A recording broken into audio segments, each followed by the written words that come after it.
আমরা নিজেদেরকে অনেক সম্মানিত কিছু হিসেবে দেখাই, আমরা নিজেদেরকে অনেক পবিত্র কিছু হিসেবে দেখাই, আমরা আমাদের চারপাশে একটা খোলস তৈরি করি, কিন্তু মৃত্যু এই সবগুলা খোলস সরায় দেয়।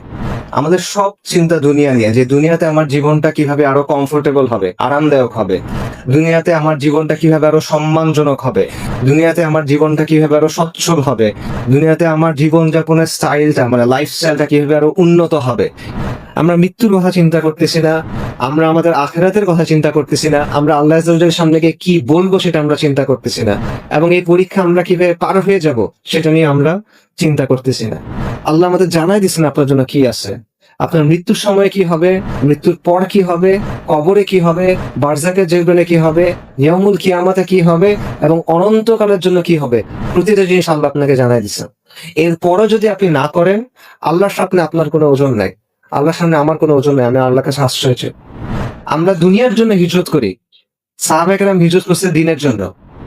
আমরা দুনিয়ার কথা চিন্তা করে সিদ্ধান্ত নেই, সাহাবায়ে কেরাম চিন্তা করছেন দ্বীনের জন্য।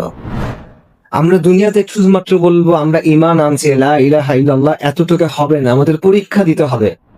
তো এই পরীক্ষা আমাদেরও আছে, আপনি মনে করেন না যে এই পরীক্ষা আমাদের শেষ। ওই সাহাবায়ে কেরামের সময় পরীক্ষা হয়েছে, আমাদের এখন আর পরীক্ষা নেই। এই পরীক্ষা আমাদের সবার আছে, এই পরীক্ষা প্রত্যেকে তার অবস্থা অনুযায়ী দিতে হবে। এই পরীক্ষা আমরা পাশ করতে পারতেছি না, এই পরীক্ষা নিয়ে আমরা চিন্তাও করতেছি, আমরা বেখেয়াল হয়ে আছে।